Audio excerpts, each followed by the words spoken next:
wanna fight? What's good? Enter the Last Dragon. This is your host, Roy Robb, coming back at you with another great episode. This episode features my best friend, Ted Simpson. This individual is a very humble, amazing individual. If you ever had the chance to meet him, you would just naturally just want to get to know him. He is someone that a lot of the friends, we all would consider him as the glue. He's the reason for a lot of connections, the reasons for a lot of individuals have been impacted in the way they've been impacted and been successful because he connected those individuals together. He is the glue. With that being said, we're going to pay some bills first, and then we're going to get into the podcast. This week's episode is brought to you by Logic Martial Arts. If you are in the St. Louis metro area, you can reach Brian Davis with Logic Martial Arts and mention Enter the Last Dragon and Roy Robb and get a free self-defense class when you sign up. You can call him at 618-304-9568. Mention Roy Robb and Enter the Last Dragon to get a free self-defense class when you sign up. Thanks. Now let's get into some martial arts. You wanna fight? All right, we are on it. Episode number 7, Enter the Last Dragon. We're in season 1. What's going on? I got some great conversation about to happen with my best friend, Teddy Simpson IV. Theodore, what's going on, man? How you doing? In the building, man. Trying to get to the upper level. The upper level. Hey, man, people don't really realize how important that statement is, the upper level, even on some basic level up stuff. Remember when we were little, I think it was important to understand how games work. And one of the games that was basic and as simple as it sounds, the regular Nintendo came out and they had Mario Brothers, and each level would take you to a higher level of opportunities. Whether it was like, hey, I'm on level 1 now. And remember, they would always reward you after you accomplish each level. Isn't that crazy, man? I think it's just nuts when you think about it, like where we were video game wise and stuff that we were learning. Like, even like, I remember I tripped out when you had the ability to like level up in the middle of a game, like in role player games. But truth be told, we can still take that back to Western society, because most of the time, well, there's two ways to think about it. Like role-playing games, you could level up in the middle of it by going to purchase more armor, so you need money. Mm-hmm. Or the other way to level up is through experience. So they were definitely taking like real life scenarios and putting them into the game. I don't know if we ever realized it until we got here. Right. To make it make sense. Yeah. Do you think like people really attached to like Dragon Ball Z for that level up deal? Like, think about how Goku constantly was on like, how do I get to a higher level? I think people connect to Dragon Ball Z for a number of different reasons. I think, for us, I think it was because the action was fast paced. I don't know how it was like then versus now. Like Goku, it was weird because Goku was confident, but he was never like cocky for real. You know what I'm saying? Like he was like, right. Everything is a game with him. He's like, dude, heck yeah, I want to fight. Let's do it. Let's challenge each other, make each other better. Exactly. But that's what it's all about. It's like, I just want to get stronger. Like that's all it's about. I just want to see who's the strongest. It's never. There's really, and it's weird because he would even do it with life or death scenarios. You know what I'm saying? Like it's like, if I die, okay. All right, I wasn't the strongest. You know what I mean? Exactly. Like, dude, who? Nobody else. You want to fight? At least paying attention to those little basic things in life, like where it's just kind of. I swear, like, do you think, like even from a basic level, let's just say it was just Goku saying, you know what, I'm going to fight a alien race for humans that because I fell in love with a human that had a child with a human part saying, you know what I'm saying? If you really think about how this really works, aliens intruded Earth, and Goku was like, okay, because remember that on them early episodes, and I know they were looking for the Dragon Balls, but on them early episodes, man, it was kind of like Goku was like, I'm in training mode, and I want to say he wasn't even in the picture to the whole degree. Like Piccolo was fighting them off, like Mm-hmm. he, like it's just crazy, man. So with Goku, do you think that Goku was just this character that somebody envisioned being a society type of character, like trying to always improve and never always have this itch to improve? Like, do you think Goku was just one of them guys who's just like a example of what we should be like, constant improvement? Um,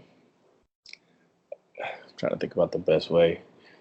So I'm familiar with Dragon Ball Z, not to the like nth degree like some people are. But my gist of Goku gets it's like I almost want to say he's kind of like Bruce Lee in the fact like it's the competition is really just to it's not necessarily even to win, it's just more so to better himself. Right. You know what I'm saying? Because, it's easy to say that you're the champion, but a champion is one of those like you're champion until you hit a situation that doesn't, go in your favor. You know what I'm saying? Like you're the strongest until you meet somebody that finds your weakness. That's crazy. So let's just step back for a second because I asked these basic things. We didn't already jumped into it, but out my audience knowing who the heck I'm even talking to. Let's think about this, and then we'll jump back on Goku. Let's figure out who do I call you Ted? What do you go by? Yeah, I mean, it don't matter, Teddy. It's all good. So what's up, man? Tell my audience who you are. What where you had a love start from with this coming into martial arts and into the Dragon, the Last Dragon, Bruce LeRoy. Tell us why they um they have opportunity to listen to you and your story. What's going on? So my name's Ted Simpson. I've known Roy since the age of 5. We've pretty much experienced life in the same facet. From then, I think we found out our loves around the same time. Uh, I think our love for martial arts probably does start with Into the Last Dragon. Um, it was That just one of those combo is things. real, right? It's Yeah, real. yeah, it's Into the Last Dragon. It's you Yeah. watch Bruce Lee, and then when you're young, you make that reference to Bruce LeRoy, and it hits even harder because both are minorities, and you can see that one film is basically building on a legend from the other, so it's a homage thing, it's a respect thing, but it was awesome to see Leroy Green being able to number one, do martial arts. Number two, doing martial arts inside of the black culture. Right, man. And then highlighting all these other stuff that's kind of going on. So you still got the breakdancing, you still got the rapping, you still got this uh, Soul Train feel that's based around it. You got and the other thing that a lot of people don't trip off of is like even during that time, it's a black film, but there's a lot of diversity in there Hell of diversity. Talk in the about it, film. man. Like that's a big deal by itself. Like it wasn't like I'm throwing the black fist up with the black pick, and I got an afro and I got a black gloves on. I got Black Panther party popping in the background. It was nothing like Mm-mm, that. mm-mm. Like And maybe they did that purposely because like Bruce Leroy's dojo, like the people that train with him were all different colors. But right, that kind of but if he bases himself off of Bruce Lee, Bruce Lee was like, "Yo, I'm not just training Asian men. I'm training anybody that wants to learn." So right, right. he's training celebrities from the likes of uh, Kareem Abdul-Jabbar Yep. to I forgot the guy's name that was actually in the movie with him. Dan, That Danny and Asano. not You talking about Anasanto, the Asano? white guy that was played like that was good friends with uh what's your boy's name? Bushido Brown. Oi, James. That's Talking right. about you Yeah, talking about Jim Jim Brown. Jim, like, no, Jim Brown is the football dude. You talking about Jim? No, oh my God. Wait, who you talking about? You talking about like Yeah, who you talking Froach. about? So so you got the I'm gonna go look. I'm gonna look up the list to make your life easier. Let's just look up the list from yeah, I'm Enter the super Dragon, struggling right? right now. It's Jim. From Enter the Dragon. You talking about who's the character? Yeah. Who's the? Okay, so let's do Enter the Dragon cast real quick, so I can figure out who you talking about. John Saxon's who you talking about. Then Yes. there you Okay. go. I'm So like he was who? also I'm like who you talking about? right, exactly. Jim So Kelly is Jim not. Is Kelly. not Jim. Yeah, there you go. Jim Okay. Kelly is our guy. I was Okay, thinking okay. of Bushido Brown from Right. It's easy to mix the names. So I'm totally well, that's who they based him off of the Boondocks. You know, right, Bushido right, Brown was based right. off of Jim Kelly. Yeah. But anyway, so you had all these people that actually trained underneath Bruce Lee, not Jim Kelly, but John Saxon. Saxon. Yeah, Roper. So Roper was his name on the movie. Roper, right? Exactly. Yeah. So I just think it's amazing. I think it's they did a good job in showing that piece underneath Bruce LeRoy. Like he was, in Harlem or wherever he is in New York, and his team is still diverse. It's not like it's all black, you know.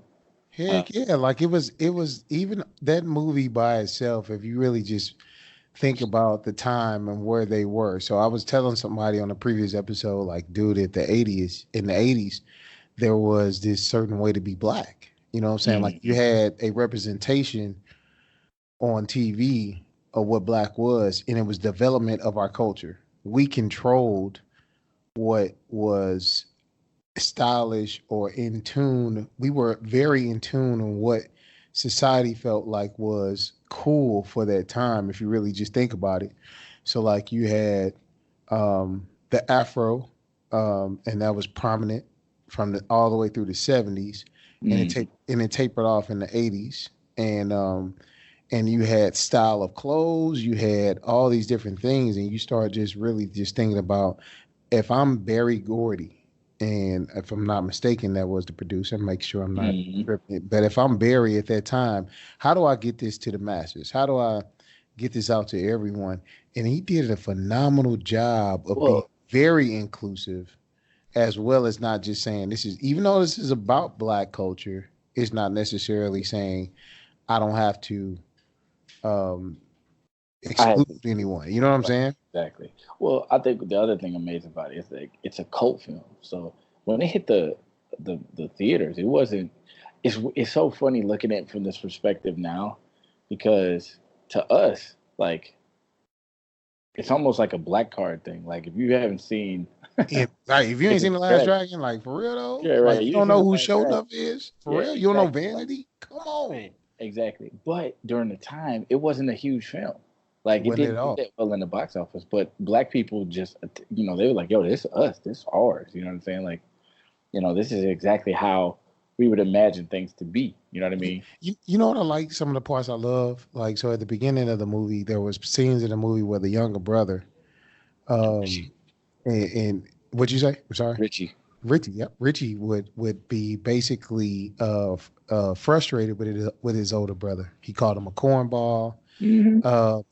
He said, if you want things from me, and he was Richie, the younger brother, was teaching the older brother how to be cool. You know what I'm saying? Oh yeah. Like think about that. Like he was like, you know what? Like, and he was telling him goofy things that even his older brother recited to Vanity, who was supposed to be super popular, super hot thing.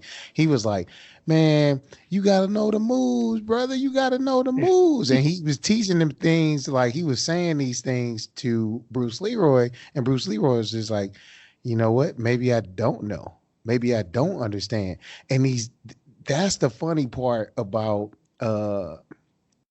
like, it was so many levels on the dynamic of the movie.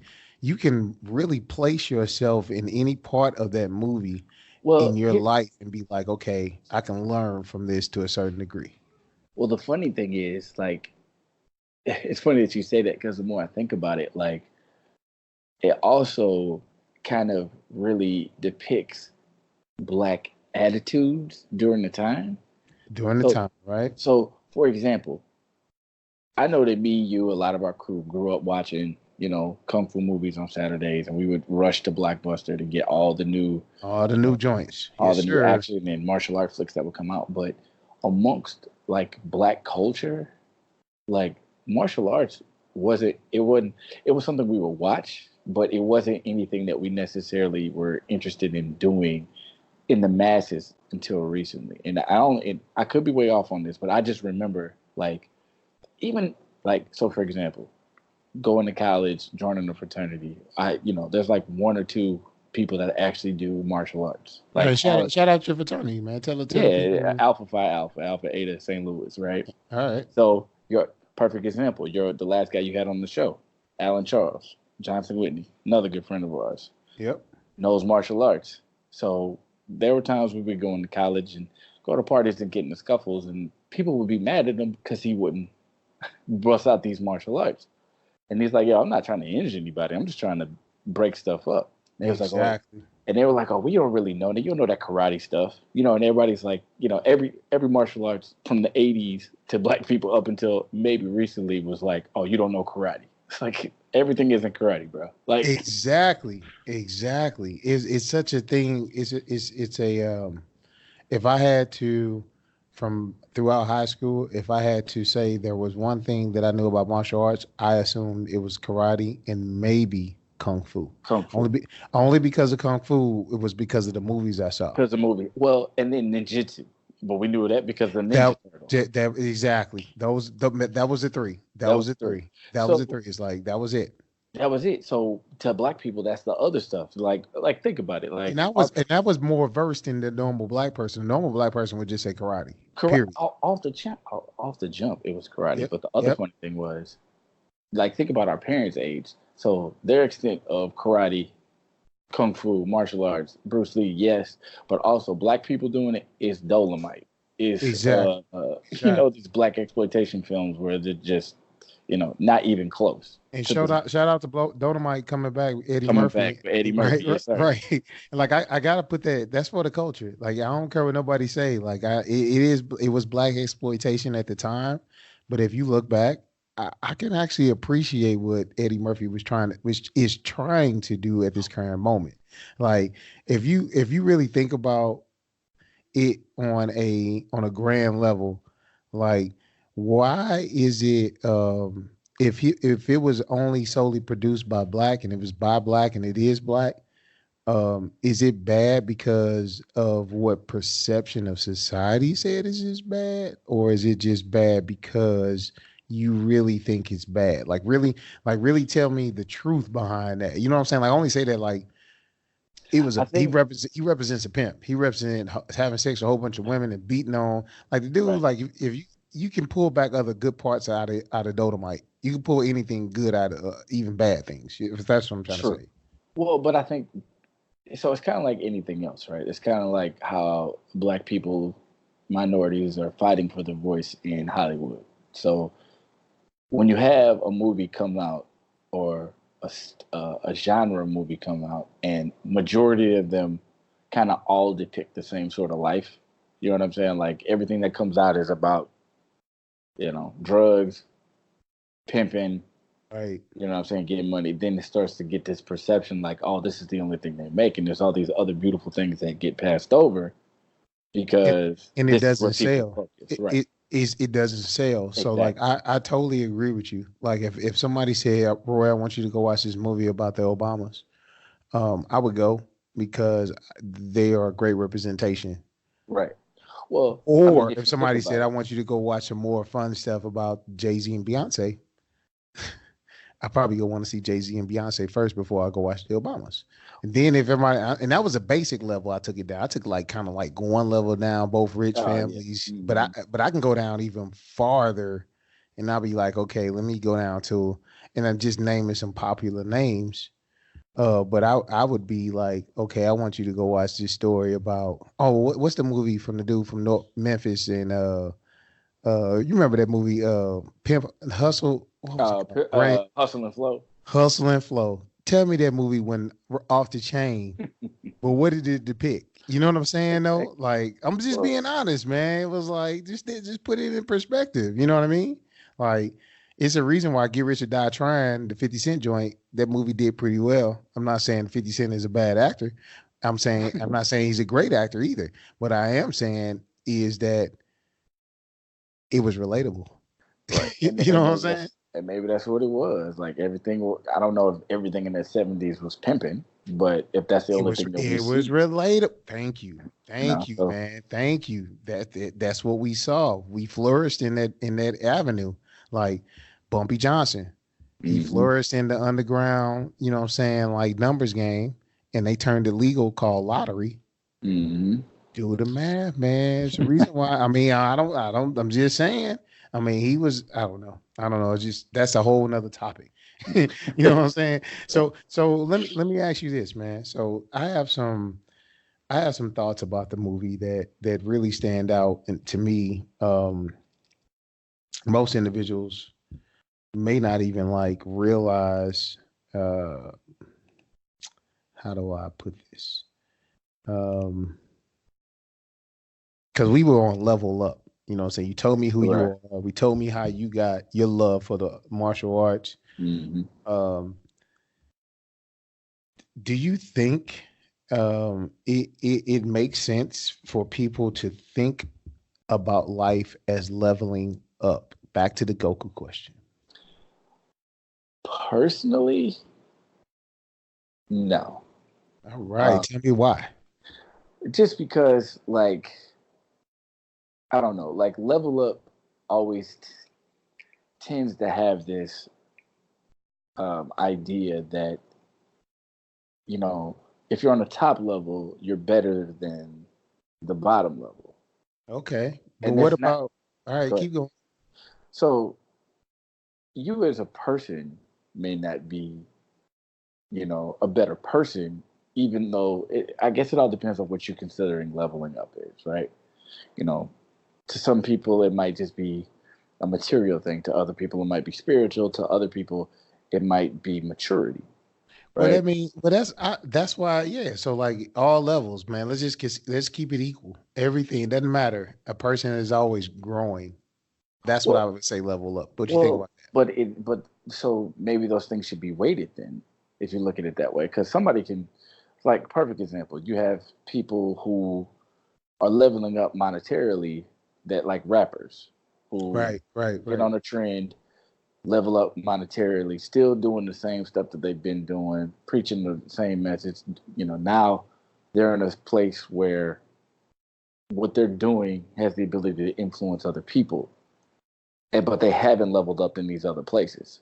So if you remember on the beginning of Bruce LeRoy's film on The Last Dragon, there was a scene where he's training. Like it Mhm. kicks off, great music. He's training, boom, boom, boom, and all of a sudden he goes into a almost a mental slash training challenge where his master starts firing arrows Right. towards him in that area, hmm and he starts to break the arrow apart, and Right. he's like karate chop arrow. He did it 3 times. On the third hmm one he catches the arrow. Right. His master immediately comes to him and says, how did you know that was the blue one? The hmm first 2 arrows had red tape on them, and he Right. chopped them up, saying that's not the one to catch. He catches the blue one, and he responds to his master from the question, "How did you know that was the blue one?" He says, "I do not know, master." At that moment, they set the stage. The stage was being set. hmm He immediately rips off a badge off of his chest, hmm and he says, "I am no longer your master."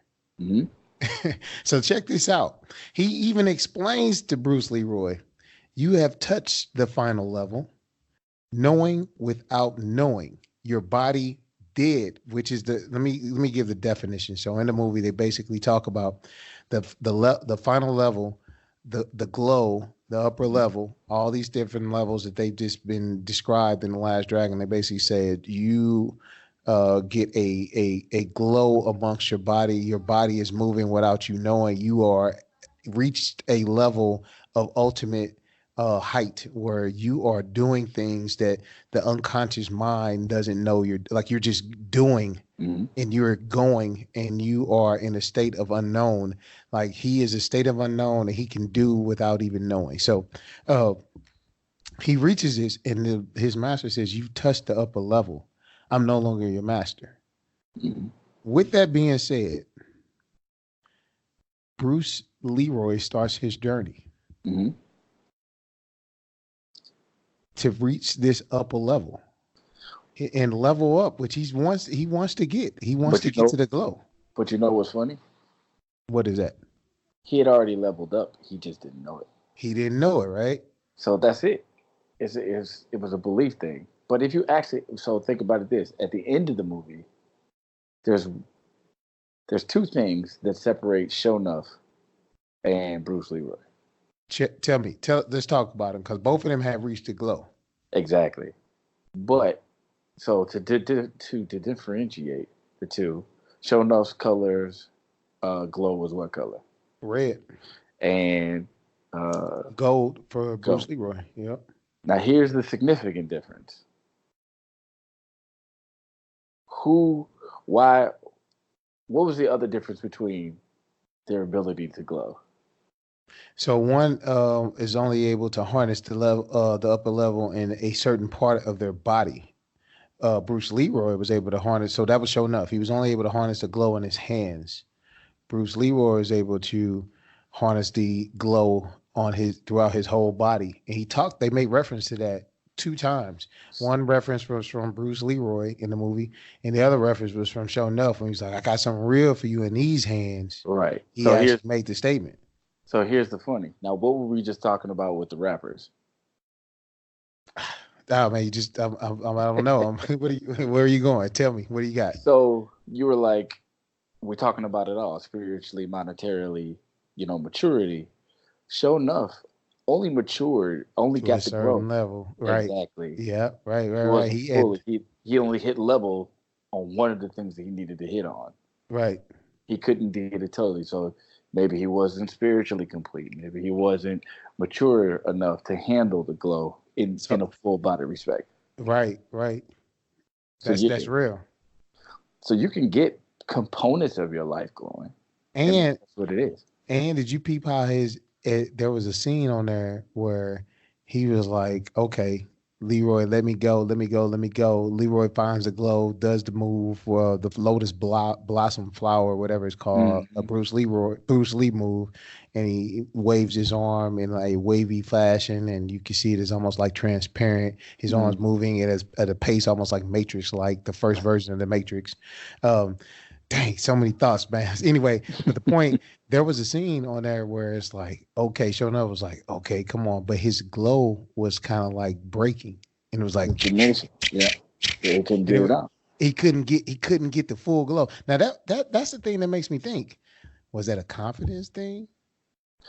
Was that like, how did he have the full glow at one point with his hands? And all of a sudden he was like, my glow is breaking a little bit now. What?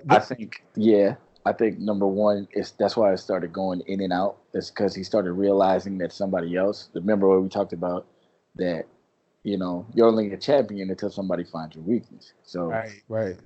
I think what Shonoff started realizing, that somebody else could put up a fight, because I think that was Shonoff's thing is like he never had been beaten. He had never been beat, and then he gets beat by someone who has all these internal challenges going on. Like if you look at Bruce LeRoy, social skills was not there.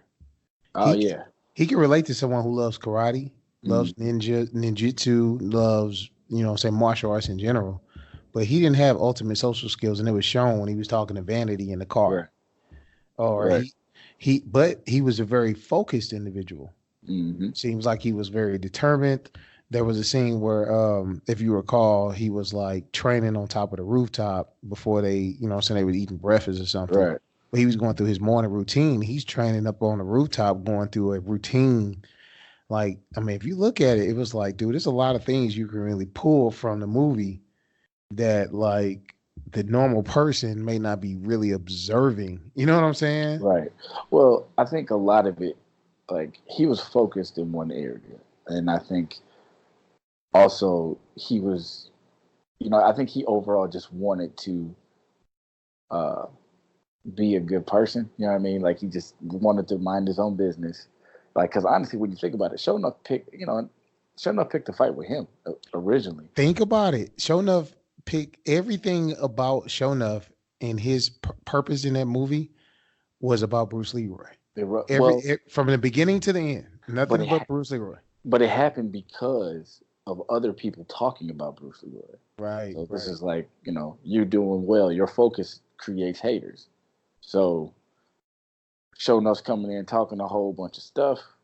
Your focus creates haters, bruh. That's a nugget, man. Hey. Repeat.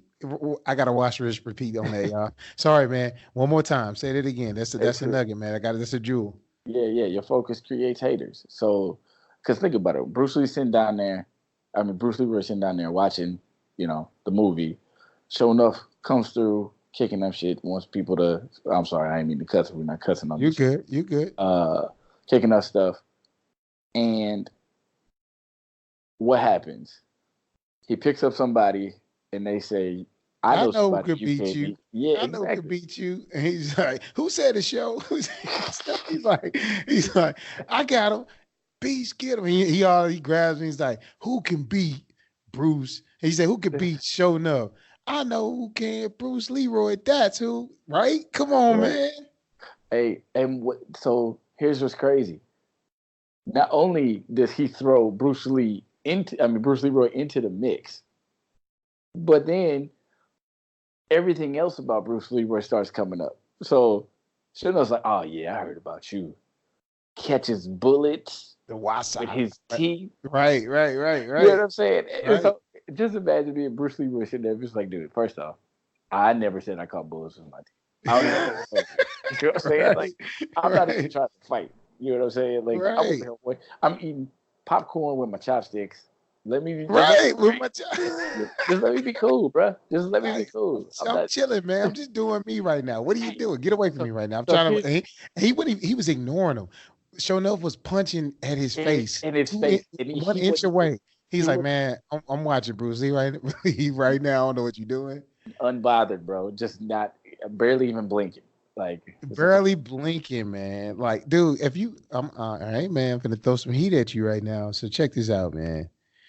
His constant competition, if you really think about this, like Sho'nuff is the obstacles in our life. Because Sho'nuff began from the beginning of that movie getting in Bruce LeRoy's way.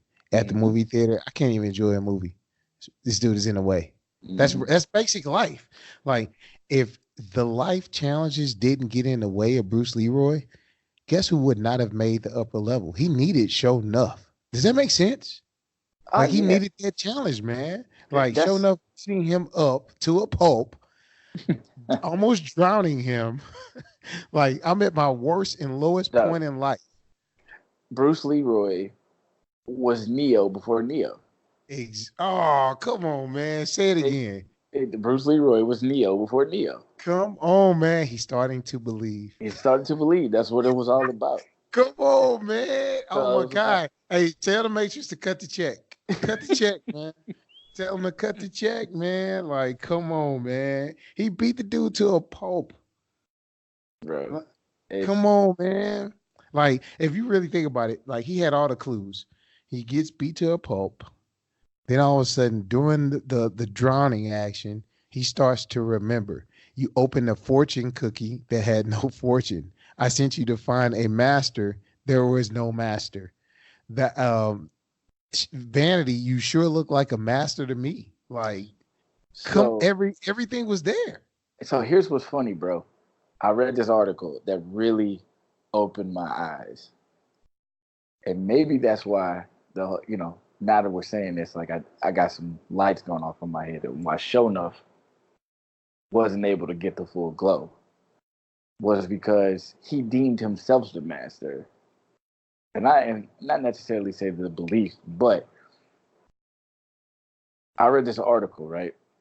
And it was about this woman who basically stopped working her 6-figure job in corporate America and took up freelance I think it was either blogging or something like that, graphic design. I want to say it was blogging. Mm-hmm. So she started traveling to all these other places. I think, she would, people would pay her to go to all these different places and blog about her experience, right? Mm-hmm. Now, she hadn't been in the industry like a while. People have been doing it more than she had. But she said probably like after 4 to 6 months, maybe 6 to 9, she started getting tons of emails, and requests for her to come speak about her doing travel blogging. And somebody hit her up to do like a YouTube interview about, her travel blogging and what she was creating and the content. She was like, I don't understand where all this is coming from. And they were like, oh, well, you're the expert now. Wow. And she was like, I never thought that, I never saw myself as that expert. But because she was putting out so much content and so many people believed, started reading her stuff, other people started looking at her like, oh, she's the person. She knows. exactly. She's been given, and that's the funny part too. Do you get that? Man, I wasn't even supposed to hit to that level yet. You just hit a level that's the truth. That what goes back to what I was talking about on Richie. Notice where Richie was at one point looking down on his brother, supposed to be teaching him the big brother. But where did he go to the very final scene? Yo, your brother's the cornball. He's not no cornball. He's the master. He's the master. Like, do the math on that. He, not saying that, you know what I'm saying, you can't have somebody younger than you teach you or whatever the case may be, but the dynamic of what was cool and accepted and known was like it exemplified everything from that movie, because you got a person, Richie would be expected to be cool. He got to go to all, I mean, Richie was sneaking into the party, the clubs. He was cool. Doing the bad boy life, man. He was, yeah, man. He had the radio, the big boom box. He had the hip clothes. He knew how to talk. He knew everything. He was very influential. He was great on all levels. And shout out to him, man. Rest in peace. Right. He's not alive, but you know what I'm saying? But just in general, man, like if you really just, that scene, bringing it all back, they didn't leave nothing untied. Like they didn't leave nothing, no scene or nothing like loose end. Like connection. Yeah, they tied it all back together on each one of them, man. Like there was a scene. Did you peep when Vanity was like, he was like, yeah, and Bruce Lee was trying to talk to Vanity, and he was like, I have this friend. He doesn't even know how to use a paintbrush. And she was looking like, what are you talking about? You know what I'm saying? Like, and he was like, he doesn't even know the moves. You know the moves. And she was like, what? He's like, well, I would sure love to teach you some moves. And that's what she said to Bruce LeRoy. And he's like, no. It's for my friend. And he's like, is it sure getting hot in here, Mrs. Charles? And you think about this, like, like look at the math on that. She blatantly said, like, oh, because he said before that, like the art of making love. And she's like, I would sure love to teach you some moves. Like, bruh, like, come on, man. Like, dude, she just gave you the open invite. Yeah, but, well, it's the belief thing. It's the guy. Trust me. I told you, man, that when I realized who I connected with the most, it was with Bruce LeRoy for that reason. Because it's a humility thing. Like, man. But that also goes to show you, because think about it. Had that been his younger brother, all day, it'd be like, Mrs. Charles, put your clothes back on. He'd be so come on, man. Like, come on, man. Oh my God. But dude. What? I was gonna ask you this. What do you rank Show enough on the all-time list of villains, man? What do you rank my man? Ooh. Right, man. Look at it, dude. I'm gonna give you a laundry list to go off of. Number one, look at all the scenes. Show enough lived, breathed, and died to figure out how he can be the master as well as destroy Bruce LeRoy. From scene one, Show enough. So it was. Look at this. I'm gonna drop him off. The movie theater. Mm-hmm. I mean, he came over. He wrecked his. He wrecked his dad's pizza shop. He went to the business like you got to fight me now. He went to his dojo. I heard you giving out lessons. He had the chicks try to fight him. He made Bruce LeRoy kiss his Converse. He said, "Hey, Mr. Eddie Arcadian, I do it. I do it for free.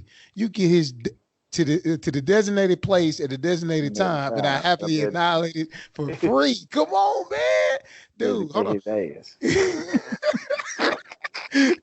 Hey man, dude, shout out to him, rest in peace. But Hey, dude, real talk. he played the parts times 10, man. That dude was off the chain, dude. What do you rank Show Enough, man? Show Enough was off the chain, man. So here's what's funny, and the more you say about it, the more I think about. Uh, and this could be a far fetched too. Is it possible that Show Enough was the personification of black exploitation? Oh, so I saw something about that, man. I saw that. I don't know, man. I don't know. I don't know. I don't know. Because he Let's was just talk about it. Talk about it. Talk he, about it. he was so overkill. But like, so we're going back to the beginning, like what you said. Like he was so very stereotypical of how black people were perceived, like as a monolith, right? Like so people just thought that black people all talk like that. You know, they had the lingo down. You know, walking around violent, aggressive. You know, trying to Oh, I feel dethrone. that. I feel that part. Keep going. Keep You know what going. I'm saying? You And swaying me on the meter side, but so I have my rebuttal almost. Come on, man. so you know he has a large crew, doesn't roll without this large crew, single minded, right? So Turn shit up, like literally there's you go know and just not only that, but his whole thing use my is language on my podcast. is I'm tripping. Oh my is god. he's also in that crab that high the black Highlander is like I call it, like the token black person where there can only be one. You know what I'm saying? So like now he has to, like Bruce LeRoy hasn't challenged, hasn't said anything to this dude, but because people in the street think that Bruce LeRoy is a master to possibly beat him up, he has to go through and prove that he's better than Bruce LeRoy. And Bruce LeRoy is like, dude, I'm not even trying to fight you. And Show Enough's like, nah, you gonna fight me, bro. Like we gonna handle this right now. So So you're saying like that is the competition from black versus white? Because black people always like we're better than you. it's We not even black is it- versus white. It's black versus black. It's crabs in a barrel. It's so like you crabs and barrel on that move, not crabs and barrel against the real competition. I got you. Keep right, going. right, Keep a real talking. against competition. But like, I'm just thinking about it like black exploitation. Like, so they got the funky gear. He has to be seen. Loudest mouth in the room. You know what I'm saying? He's biggest dude in the room. You know what I mean? It's all perception. It's all perception, which is half the like. I don't even know. There could be some other people that could probably get what's shown up. I But don't know if anybody's that's ever the tried. crazy part about it though. That's the part my rebuttal is that like show enough was the culture, man. Like if there's no No, no. what was you about to say I before was I gonna reply? say show enough was a part of the culture. True statement. So He was a and part that's of the culture. Like he was so like he had a Jerry curl, man. Like come I on, man. That was exactly. in style. But see, that's what I'm saying. So with Bruce Lee beating him, was that the takedown of the black exploitation perception? I don't know, man. Like on the one hand, I'm kind of like I feel like the perfect I feel like on a basic level, the perfect opposite, that yin and yang. You got yin being Mr. Bruce Leroy, and you got the yang being shown enough. They're opposites, right? Right. So what's a better version of an opposite of a humble person, a loud person who says I'm better than you? Well, it makes for good drama, right? But Well, yeah, so that's the part that I think it was big. I don't know if it was like black exploitation though, because when I think of black exploitation, like well, I don't know, man. They did have the women running around and freaking like exactly. even their gear, but they didn't just have black women. They had the chicks with the punked out hair. That white girl had the punked out Yeah, but she hair. was with Eddie Arcadia, so she was trying to be No, a. no, no, no, no. The white girl Oh was like, yeah, "You yeah, get kiss yeah. on my fist," and then they had an Asian girl and a black girl. Right, They had three different girls in that right. crew. I remember. So they all the girls did have like kind of like what would it be like Chun Li outfits on? Yeah, Yeah, they had like kind of Chun Li sort of. They outfits had on. they had fatigues on and One chick had like fatigues on. You right, right, the right, bra right. stuff. I mean, I, I'm I just talking don't. about show enough in general, right? So, Let me. and I'm I'm. not saying that it is like villainy wise, it works well. I mean, it was a very basic concept. It was very yin versus yang. Like it's very like you know, as 80s, I don't want to say that they're one dimensional, but like if I was gonna if I'm thinking like villainy wise, like tops would probably be like the Dark Knight, Heath Ledger Joker, joke. Joker. Yeah. So what do you rank? Where do you rank Show Enough though? Like Show Enough was like so Joker went at Batman hard. That Heath Well, Ledger was like number one. right. Uh, you got Thanos gonna fall in there somewhere. This dude. Donos is definitely in there. Uh, But what is Show Enough freaking rank? Like he wasn't no punk. He wasn't no slouch, man. Like the dude lived and breathed to beat Bruce right. LeRoy. But I'm looking at it like their the complexity of them as a part, like how they were built out. So that's why I was really hoping that this new Last Dragon would get made, so we actually get to dig a little deeper on why Shonuff is the way he is, or why is his sole mission just to be Right, because he said I'm back to Harlem. Where's he back from? You know what I'm right. Exactly. saying? You know what I'm The saying? Like Shogun is back, and where's he back from? he Right? probably just got out the pen. Like where's he back from? Right? Like tell us the truth. Like that's the part where I feel where you coming from. I just don't feel like if I had to If say we black, like I'm thinking about this your question as far as black exploitation. So I'm looking at like what did Muhammad Ali stand against at that time when he was going through the 60s, 70s, the 70s through not going to war and trying to be the champion and right, having to deal with all the craziness that was going on.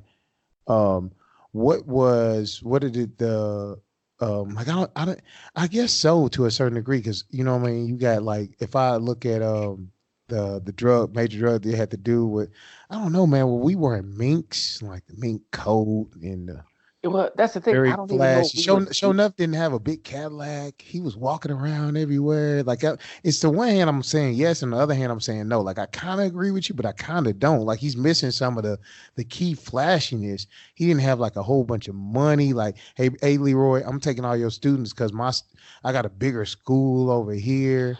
I mean, Like I look at it. It could be possibly. You know what I'm saying? Like, maybe there's a piece of it that is like I feel like they have to keep a lot of things basic, right? So I think it was more so like a shot at Barry Gordy's like what he was dealing with right. in the time in the music industry. You know what I'm saying? That's why I mean they had tons of musical talent in the movie. You know what I'm saying with Oh my God, yes, the Barge Vanity, Brothers, Willie Hutch, Leo like Barge, Willie Hutch. They you had know what a I'm saying. lot of talent in that There's a movie. lot of talent in there, and so, but I'm thinking about it like maybe he sees himself as Bruce LeRoy.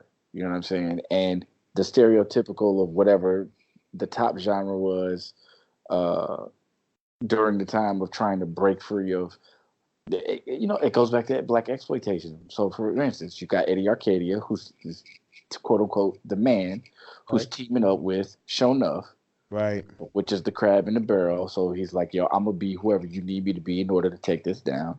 To And then take another black dude down. right, True. and then Right. you have, you know, Bruce Leroy, who's pretty much minding his own business. So I'm, I'm really inquisitive to see, or I'm inquiring to see if we looked at Barry Gordy's life, Barry Gordy's the one that kicked off Motown, right? If I'm not Yep. mistaken, that's Barry Gordy. He's doing all this. I'll confirm that real quick. Keep going. Keep talking. So I'll get a confirmation for you.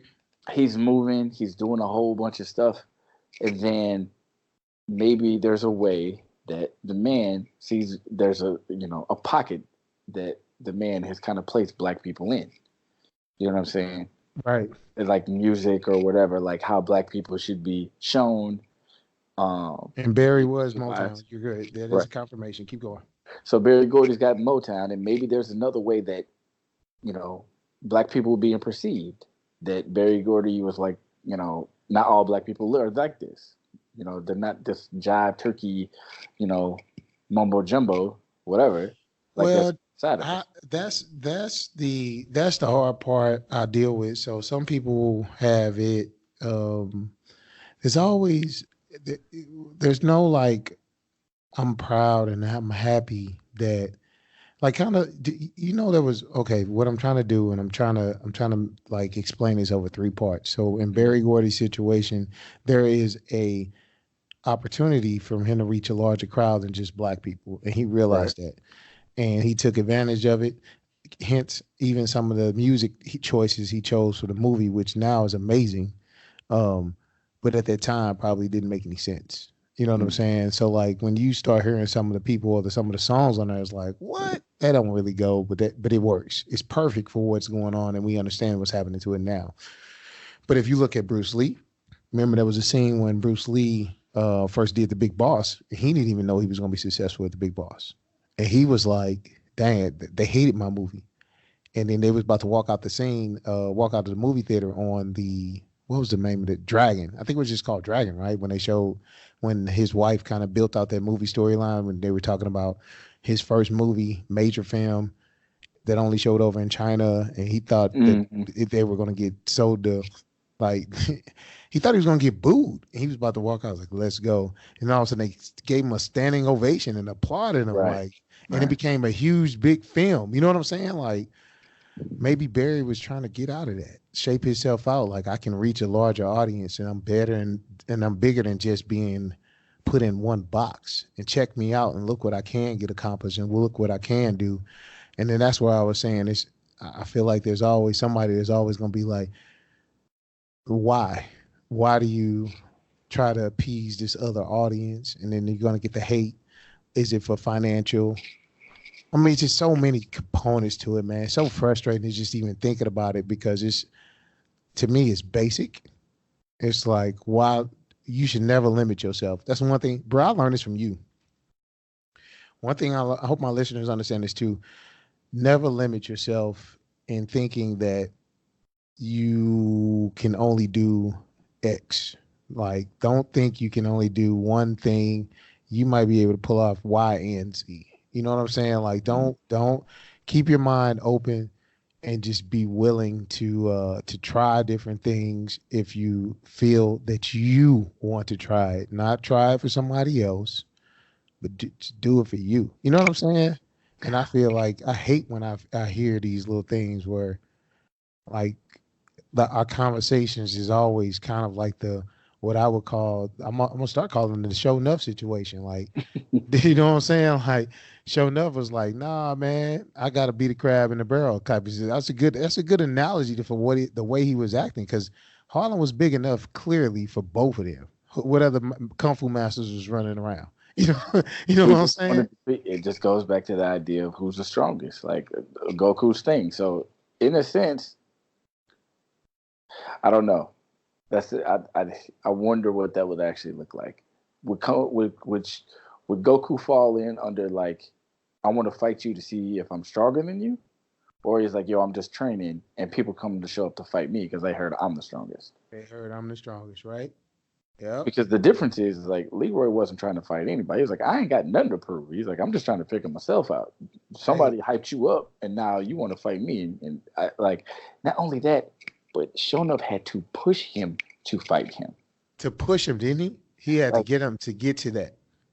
he had to push him to fight him. That's how much Bruce Leroy was like, yo, I'm not here for that. Like it actually came on the back end of something else. Like Bruce Leroy is like trying to protect Vanity, trying to do all this other stuff.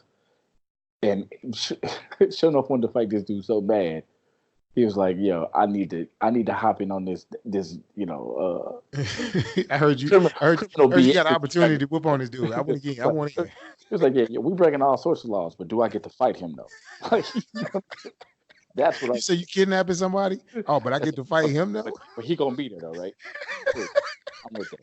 bro. Bro, hey man, thinking about it, hey, hey, it's still an amazing movie. It is. It is. Hey, my man had one goal. One goal in mind. I have to fight Bruce I Leroy. have to I'm giving fight it to show Bruce Lee. love. Oh I'm my gonna god, man! put the show love.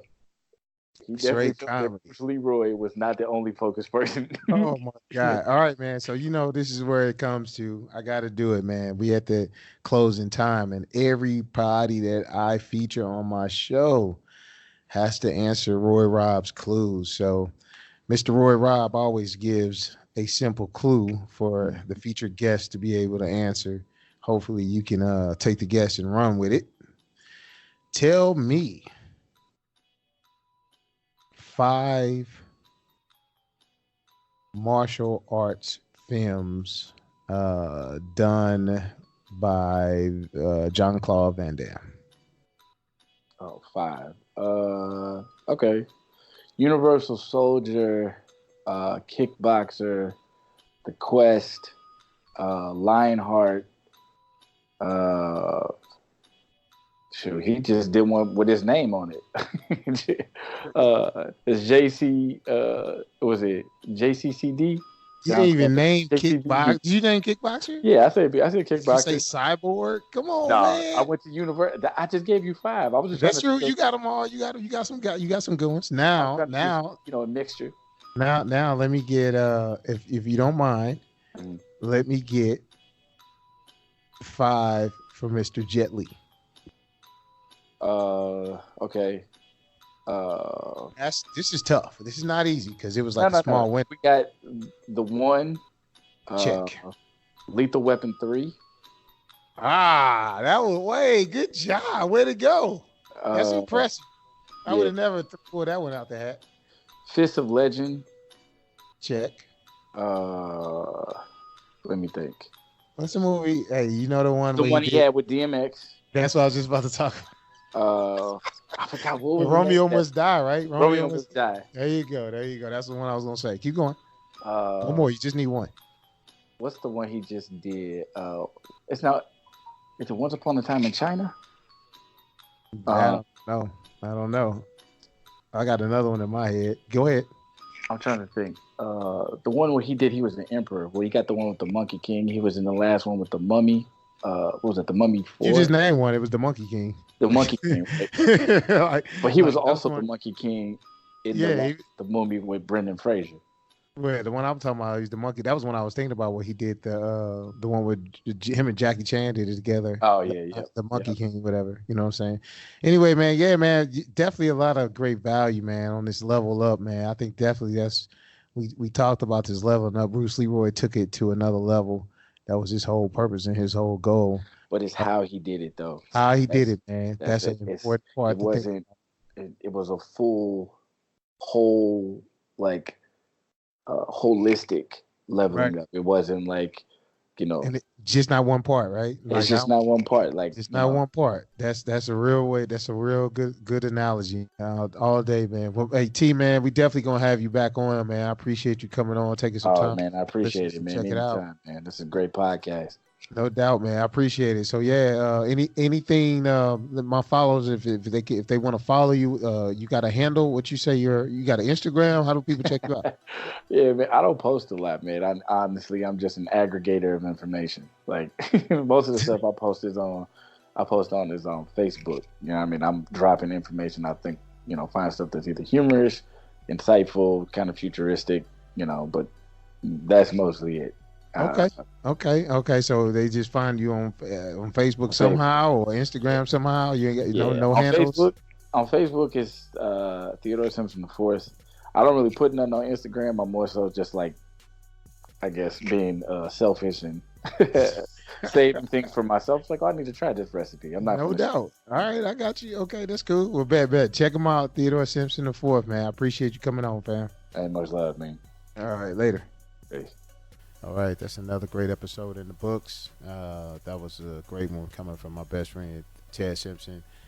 Subscribe to us, follow us. You can grab the podcast anywhere that you listen. We're pretty much on mostly all platforms. And check us out on Instagram. We're building that out as well. That's Into the Last Dragon. Check us out on Facebook at Into the Last Dragon. Just help us grow the movement. This is definitely for the culture. And once again, just be yourself, be authentic, just be comfortable in your own skin. Signing out, Roy Rob.